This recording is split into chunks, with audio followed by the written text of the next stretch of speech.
Bonjour à toutes et bonjour à tous, très chères auditrices et très chers auditeurs. J'espère que vous allez tous bien.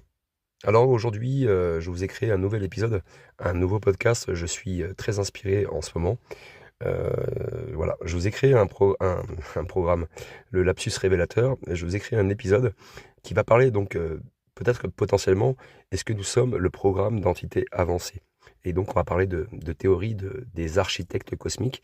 Et vous allez voir, ça suit un peu la continuité du dernier épisode que je vous ai fait, puisque j'aimerais vraiment préciser ma pensée sur comment moi je perçois en fait un peu le monde ou l'univers dans lequel je vis. Et je voulais vous partager un peu ma propre théorie. Alors c'est ma propre pensée, ça n'engage à rien, c'est une façon d'exprimer un peu ce à quoi je pense. Et c'est vraiment cette pensée en fait elle découle, c'est ni plus ni moins en fait finalement que des expériences que j'ai eues, de la connaissance que j'ai obtenue et puis même des choses que j'ai apprises. Après, comme tout le monde le sait, notre cerveau apprend ce qu'il a envie d'apprendre. Donc, bien sûr, moi je me suis intéressé à mes propres sujets et donc ça a amené finalement à une finalité d'information, de connaissances que j'ai pu obtenir. Et puis voilà, c'est pour ça que je vous partage cet épisode et j'espère qu'il va vous passionner, qu'il va vous plaire. Voilà. Allez, pas de blabla cette fois-ci aujourd'hui, on commence de suite avec l'épisode. C'est parti. Alors bien sûr, si notre univers n'était pas le fruit du hasard, ni même d'un processus naturel, mais plutôt d'une création intentionnelle, conçue par des entités technologiquement si avancées qu'elles nous paraissent même divines ou même incompréhensibles, bien sûr. On pourrait même pas les percevoir. Et donc cette idée, en fait, elle peut sembler tirée d'un roman de science-fiction, mais je vous assure, elle trouve des échos dans des théories scientifiques et philosophiques de plus en plus explorées. Imaginons un instant des êtres qui auraient, par exemple, des millions, voire des milliards d'années d'avance sur nous. Leur technologie, elle aurait atteint des niveaux si extraordinaires, en fait, qu'ils pourraient manipuler les lois fondamentales de la physique. Ça, c'est une chose. Et ces entités, appelons-les des architectes cosmiques, je préfère plutôt ce mot, pourraient avoir créé en fait notre univers comme un projet expérimental, une simulation ou même une œuvre d'art cosmique, bien sûr. Alors, mais pourquoi ferait-elle cela? Pourquoi ces entités auraient peut-être tout exploré, donc qui a peut-être potentiellement tout exploré et compris, aurait-elle besoin de créer un univers comme le nôtre? Gardez cette question à l'esprit, s'il vous plaît. Et surtout, comment pouvons-nous envisager leur existence et leur rôle potentiel dans la conception en fait de notre réalité telle qu'on l'aperçoit, quoi. Donc on va explorer un peu dans cet épisode qui pourraient être ces entités. Pourquoi elles auraient créé notre univers, les indices scientifiques qui pourraient appuyer cette hypothèse, et puis bien sûr les implications philosophiques et existentielles de vivre dans un univers qui est conçu par des entités. J'espère que ça vous plaît. Donc pour envisager l'existence des architectes cosmiques, on doit élargir notre horizon en fait, au-delà de ce qu'on peut considérer comme possible, bien sûr. Ces entités, si elles existent, bien sûr, elles seraient technologiquement avancées, donc elles seraient capables de manipuler les lois fondamentales de la physique. Elles seraient certainement immortelles ou quasiment immortelles grâce à la maîtrise de leur biologie ou même de leur transfert dans des substrats numériques, donc le transfert numérique. Et la créativité et l'exploration, elles chercheraient en fait à repousser les limites de leur propre compréhension ou à créer de nouvelles expériences. Et selon moi, c'est très très important. Alors, la technologie au-delà de l'entendement, ça c'est vrai que conceptuellement parlant, l'esprit humain, il est peut-être pas fait pour ça. Mais si une civilisation elle atteint un stade technologiquement avancé, elle pourrait manipuler donc non seulement la matière, mais aussi l'espace, le temps et même les dimensions supérieures. Donc on part très loin, bien sûr. Donc ces entités pourraient être des maîtres de lois physiques et donc qui les utilisent comme des outils pour construire des réalités, un peu comme un forgeron. Et donc, elles pourraient avoir transcendé, si vous préférez, les limites de leur propre existence biologique, et qui donc seraient devenues de facto des entités d'énergie pure, ou même des consciences numériques capables d'interagir avec l'univers à un niveau fondamental. Et c'est vrai qu'on a tendance à penser ces deux parallèles, soit euh, une limite euh, biologique, si je puis dire, et donc elles deviendraient donc des entités d'énergie pure, Ou même, elle pourrait être soit, une entité numérique parce qu'elle a compris que biologiquement parlant, elle ne pourrait pas, continuer de vivre et donc elle a décidé de transférer en fait, hein, sa conscience dans une machine qui elle, n'aura pas de limite, d'existence, si vous voulez, si vous préférez, quoi. Et donc leur intelligence, elle dépasserait non seulement la nôtre, mais celle de toutes les formes de vie qu'on peut percevoir ou même concevoir. Et c'est ça qui est très dur à eh bien, justement, à imaginer, quoi. Et donc, c'est une quête infinie pour la connaissance. Même avec des milliards d'années d'avance, la quête de la connaissance et de la compréhension, elle ne pourrait jamais s'arrêter finalement. Ces architectes cosmiques, ils pourraient créer des univers pour, par exemple, tester des hypothèses sur l'origine de la vie ou la structure de la réalité, expérimenter différentes lois physiques ou configurations cosmiques pour tester différentes... voilà, là, dans cette configuration-là, on a fait des humains, qu'on appelle humains.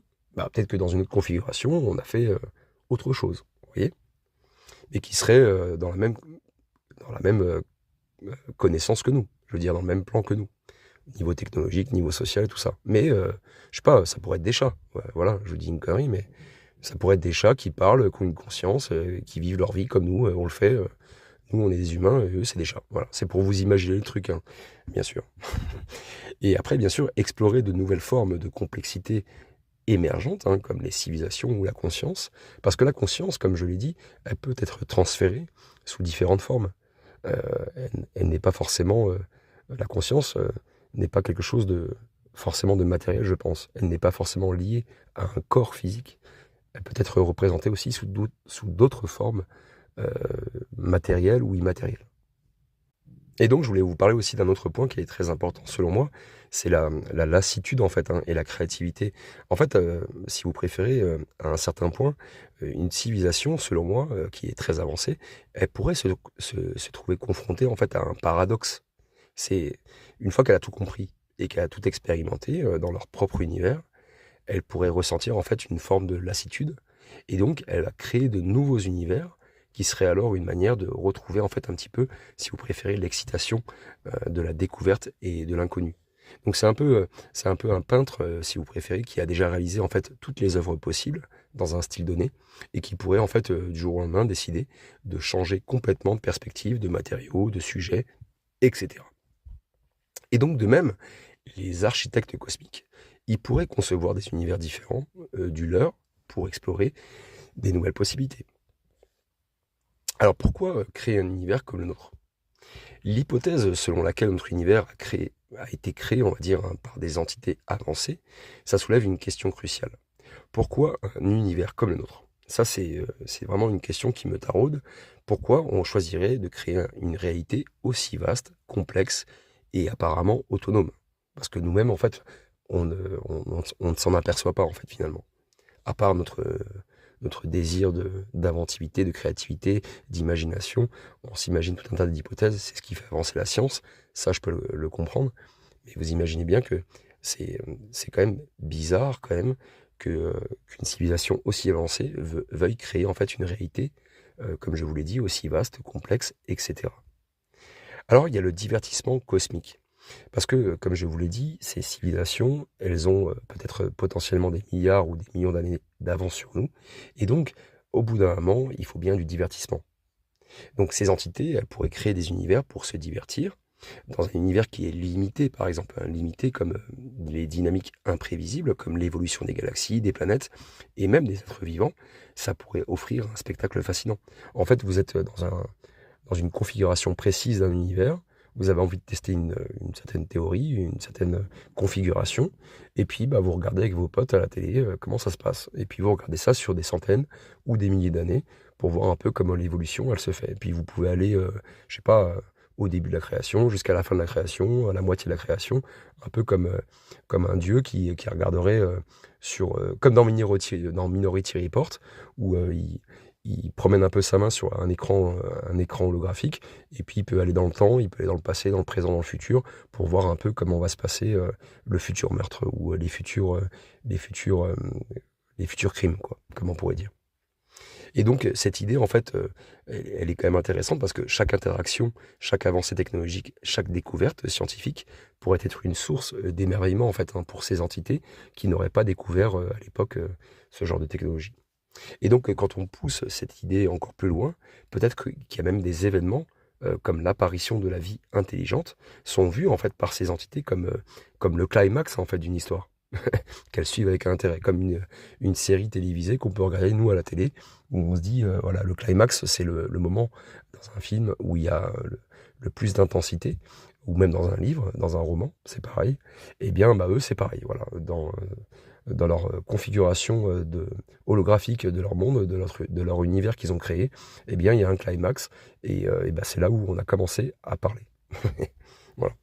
Donc tout ça, je vous le dis effectivement sous forme un petit peu d'ironie, mais en gros, c'est ni plus ni moins qu'une forme d'intelligence qui tente en fait finalement de comprendre un peu ce qu'elle n'a pas compris à l'époque, qui essaye de comprendre ce qui pourrait se passer même même avec toutes les connaissances qu'elle a, mais de comprendre ce qui pourrait se passer dans le temps.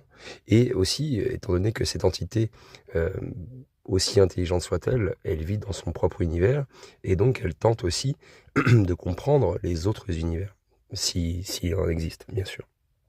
Alors, bien sûr, même avec toutes les théories que je peux énoncer depuis le début, malgré leur avancement, en fait, ces entités, elles pourraient aussi encore avoir des questions hein, qui sont sans réponse sur la nature de leur propre existence ou sur ce qui se trouve même au-delà de leur réalité.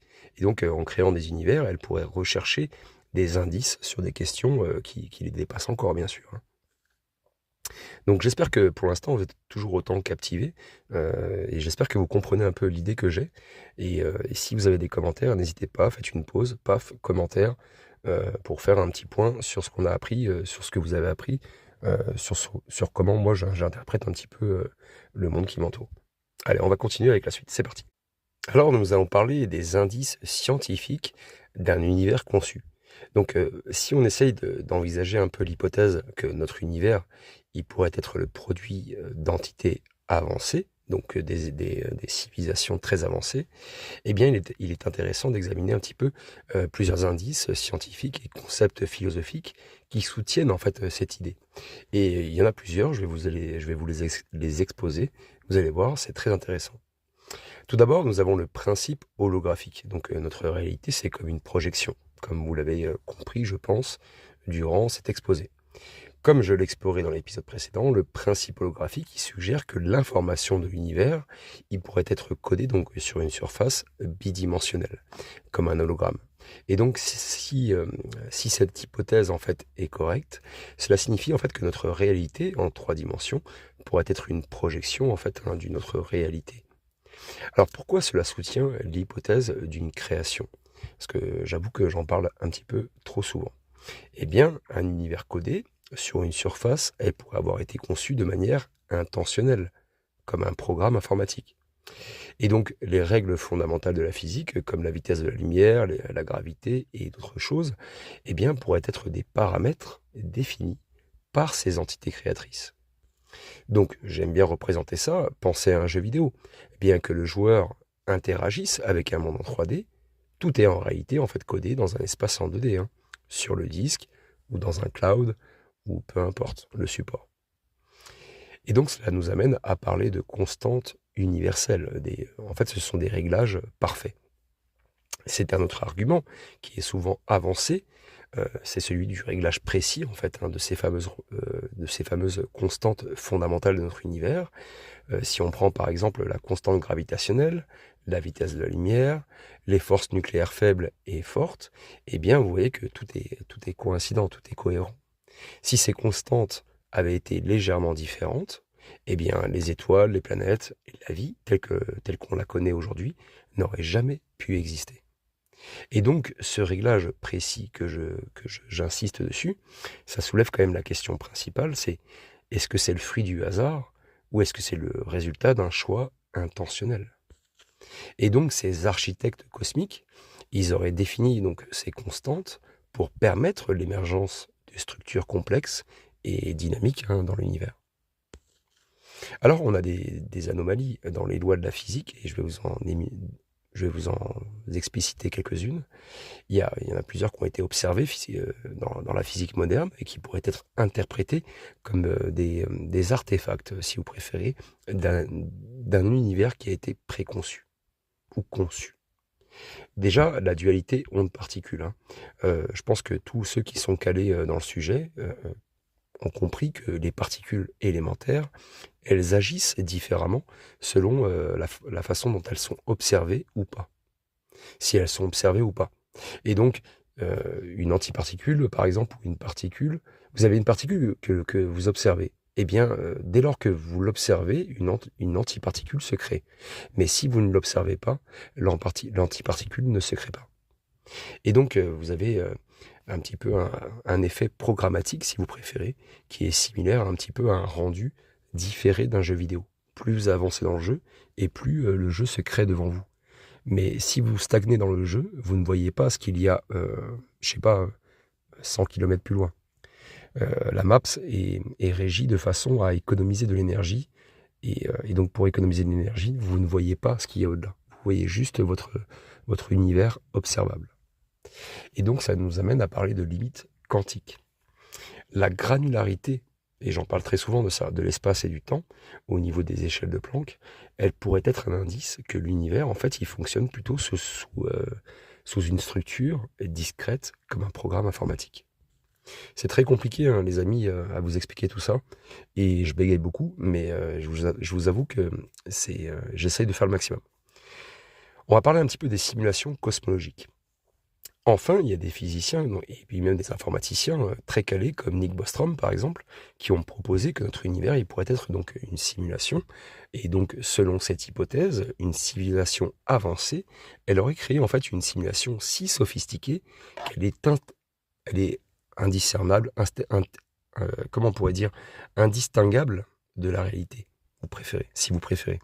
Je pense cette réalité n'est pas accessible biologiquement parlant. Par rapport à ce que nous, on peut ressentir, vivre, et comment nous, on interagit avec notre univers. Et donc, il y a quand même quelques preuves possibles que je peux vous énumérer. Il y a des limites dans la précision des lois de la physique, hein, comme des pixels, en fait, dans l'espace-temps. Et il y a aussi des bugs ou des incohérences observées dans les phénomènes physiques extrêmes. Mais ça, c'est des choses qu'on ne comprend pas, donc forcément, on interprète ça comme des pixels par exemple dans l'espace-temps, alors qu'on ne sait pas exactement ce que c'est précisément. Et puis on dit des bugs parce qu'on ne comprend pas pourquoi l'univers se comporte de la sorte, alors qu'il y a peut-être d'autres explications bien plus rationnelles auxquelles on n'a pas encore accès. Allez, passons à la dernière section de cet épisode. Alors, je voulais finir en beauté, bien sûr, avec cette dernière partie qui, selon moi, explique un petit peu comment les architectes se lassent de leurs propres univers. Même avec leur incroyable technologie, hein, et puis leur savoir infini, leur connaissance infinie, eh bien, ces architectes cosmiques, ils pourraient avoir atteint un point, en fait, où leur existence, elle perd de son sens, si vous préférez, ou de son excitation. Et donc, il y a plusieurs éléments qui pourraient nous indiquer pourquoi ils cherchent à créer un univers comme le nôtre. L'ennui, par exemple, de l'omnipotence. Je ne sais pas si vous savez ce que ça veut dire, l'omnipotence. Une fois qu'une civilisation elle a maîtrisé en fait son univers, elle a exploré chaque coin de sa réalité et dépassé toutes les limites biologiques ou technologiques, et donc elle pourrait ressentir une forme de lassitude. Et donc, être omnipotent, cela signifie ne plus être surpris par rien, puisque tu sais tout ce qui va se passer. Et donc, créer un univers comme le nôtre, ça pourrait avoir une solution, donc un univers où l'imprévisibilité, elle règne, on ne peut pas savoir ce qui va se passer, et donc où il y a des lois en fait qui sont très simples, mais qui produisent des résultats très complexes. Et puis aussi une réalité autonome, où il y a des civilisations émergentes qui évoluent et qui s'éteignent sans intervention directe. Après, vous avez une quête d'immersion dans la simplicité. Ces entités ou ces êtres, ces créateurs pourraient chercher en fait à redécouvrir ce qu'elles ont perdu en devenant omnipotentes. La vulnérabilité, par exemple, l'imperfection, la surprise. Et donc, en créant des univers comme le nôtre, elles pourraient donc observer et regarder donc des formes de vie primitives qui vont évoluer, et même sans interférer dans leur évolution. Et puis aussi s'immerger, plonger elle-même dans cette réalité en se limitant à des formes de vie biologique pour revivre l'expérience d'être mortel. D'accord? Et après, bien sûr, vous avez l'exploration du multivers. Ça, on est en plein dedans avec les Marvel, par exemple.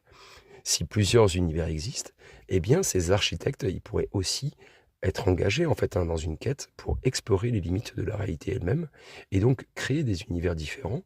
Ça pourrait être une manière de comprendre comment des lois physiques alternatives influencent l'émergence de la vie ou même de la conscience. Ça, c'est vraiment impressionnant à essayer de comprendre. Donc, si notre univers, c'est une création intentionnelle, en fait, cela est dû en fait, à des conséquences profondes. Euh, je pense que ça peut avoir des conséquences profondes sur notre manière de concevoir la réalité et même notre place dans celle-ci, quoi. Donc, est-ce que nous sommes plus que des programmes? Si nous faisons partie d'un univers qui est créé, cela signifie-t-il que nous sommes de simples programmes ou avons-nous une forme d'autonomie réelle, quoi, si vous préférez? Et ça pourrait relancer un peu le débat philosophique sur le libre arbitre et le déterminisme, si je puis dire. Après, bien sûr, ces architectes cosmiques, ils pourraient être perçus comme des dieux, mais des dieux qui sont très différents de ceux des religions traditionnelles, puisque les religions traditionnelles, euh, après c'est ma pensée, selon moi, sont créées par les hommes. Elles ne sont pas divines.